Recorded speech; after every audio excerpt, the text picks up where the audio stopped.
नमस्कार, मैं Prakash Gupta AP news Ira दशक में आपका स्वागत करता हूं। हम आपको बता दें कि छत्तीसगढ़ विधानसभा चुनाव के लिए 2 चरणों में मतदान हुआ है। पहला चरण में 20 विधानसभा का 7 नवंबर को और दूसरे चरण में 70 विधानसभा जो 17 नवंबर को हुआ है, जिसका परिणाम 3 दिसंबर को आने वाला है, जिसको लेकर सभी विधायकों की दिल की धड़कनें बढ़ी हुई है कि 3 दिसंबर को क्या परिणाम आएंगे। उसको लेकर हम छत्तीसगढ़ अंबिकापुर के खाद्य मंत्री एवं सांस्कृतिक मंत्री श्री अमरजीत भगत के अंबिकापुर के कार्यालय में उपस्थित हैं। आइए हम उनसे आपको रूबरू करवाते हैं और मिलते हैं कि वो क्या बताते हैं। पहले तो मंत्री जी, एपी न्यूज ईरा में आपका स्वागत है। चलिए, धन्यवाद। तो आप ये जो अभी कल जो एग्जिट पोल का आंकड़ा आया है, उसको आप कितना बेहतर और किस एक मानते हैं?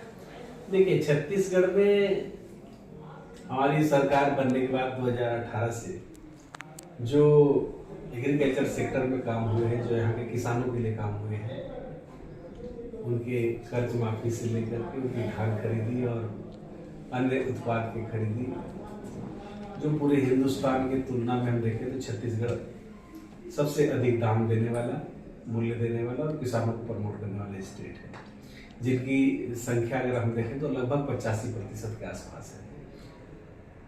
निश्चित रूप से आप जिस वर्ग के लिए काम करेंगे, जिस विंग को आप मजबूत करने का काम करेंगे, वहाँ से आपको पॉजिटिव रिजल्ट मिलेगा, वहाँ का समर्थन मिलेगा। और वही चीज एग्जिट पोल में भी बता रहा है कि कांग्रेस सरकार दोबारा जो है सत्ता में वापस आ रही है। तो ये हमारे लिए काफ़ी पॉजिटिव साइनिंग है। और एक्चुअल जो रिपोर्ट है तो उस दिन जब 3 तारीख को काउंटिंग होगा, इसके बाद आएगा, मुझे लगता है कि हमारी सीटें और बढ़ेंगी। और बात करें कि छत्तीसगढ़ में मुख्यमंत्री कौन रहेगा, तो उसको लेकर अभी छत्तीसगढ़ के भाजपा के पूर्व मुख्यमंत्री डॉक्टर रमन सिंह का एक बड़ा बयान आया है, जिसमें उन्होंने कहा है कि छत्तीसगढ़ में कम से कम वो 48 में नहीं अटकेंगे, कम से कम 52 से 55 सीटों को लेकर छत्तीसगढ़ में सरकार बना रहे हैं। तो इसको लेकर आप थोड़ा सा छत्तीसगढ़ की जनता को, क्षेत्र की जनता को। मैं भारतीय जनता पार्टी का सभी नेताओं का चेहरा में रीड कर रहा हूँ, और ना रमन सिंह के चेहरे में चार्मिंग दिख रही है, ना नारायण चंदेल जी के में दिख रही है, ना ब्रिजमोहन जी के चेहरे में दिख रही है। सरकार बनेगा ऐसा करके इनका कॉन्फिडेंस ना चेहरे का रीडिंग तो बता नहीं रहा है। वो मन को तसल्ली देने के लिए जरूर लोग बोल रहे हैं, लेकिन वहीं पर आप देख लीजिए, अभी हम लोग सामने बैठे हैं, आपको कहीं से कुछ कॉन्फिडेंस में कुछ कमी दिख रहा है? इसलिए जो बोया है, जो कमाया है, उसको मालूम है कि कहाँ पर उसका पैदावार कितना हुआ है। हमने इन 5 सालों में किसानों को खूब मदद की है, उनकी आर्थिक स्थिति मजबूत की है, किसानों के दिन फिरे हैं। आज किसानों में जितना खुशी का लहर है, आज धान बेचने नहीं जा रहे हैं, हम 3 तारीख का इंतजार कर रहे हैं। और वहीं पर आप देख लीजिए, भारतीय जनता पार्टी हमको देख करके नकल करने का कोशिश करी है। किसानों को बोली थी और बीजेपी की हम 300 रुपया बोनस देंगे, 21 रुपया धान की कीमत देंगे, उनको दिया नहीं। तो आज वो चाहे जो कहे, हमने जब 1 एकड़ में 20 कुंटल खरीदी की बात करी तो बीजेपी के नेताओं ने उसका विरोध किया, उसका हंसी उड़ाया, कहा कि यहाँ कालाबाजारी होगा। अब जो वो 21 कुंटल कर दिए हैं, नकल मारने के लिए भी अकल की जरूरत पड़ती है और इनको भारी पड़ते हुए नजर आ रहा है। इसलिए छत्तीसगढ़ कांग्रेस के खाते में। और मेरा एक सवाल था कि अभी जो आपकी अगर ये सरकार बनती है, तो अभी जो छत्तीसगढ़ के किसानों से जो वादा किया गया है कि उनका कर्जा माफ किया जाएगा, तो और अभी जो धान समिति केंद्र में जो आवक कम हुई है, जिसको लेके आपने अभी रायपुर में निरीक्षण भी किया था, मैं अपने चैनल के दर्शकों को बताना चाहूंगा कि मंत्री जी का हर खबर मैं अप टू डेट यहाँ से रह के चलाते रहता हूँ। जो अभी रायपुर में मंत्री जी ने एक निरीक्षण किया था, जहाँ पे व्यवस्थाओं का जायजा लेकर उनको सख्त हिदायत दी थी।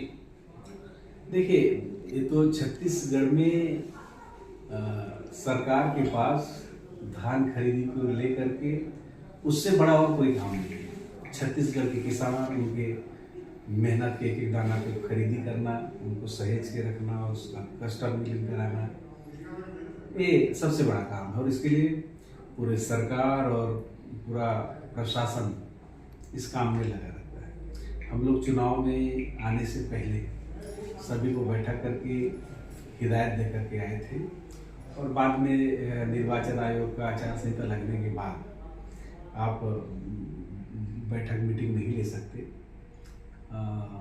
इसलिए हमने तैयारी पहले करी थी और निर्देश दिया था। अभी जब चुनाव के बाद हम जब गए थे तो फॉर्मली एक ऊपरी तौर पर हम देखने गए थे कि धान खरीदी में व्यवस्था कैसी चल रही, कितना आवक है और मौसम का मिजाज ठीक दिख नहीं रहा है। तो ये लोग खुले में तो नहीं रखे हैं, हमारा नुकसान तो नहीं होगा। वो हम जब देखने गए तो तैयारी ठीक थी और कहीं भीगने जैसी बात नहीं थी।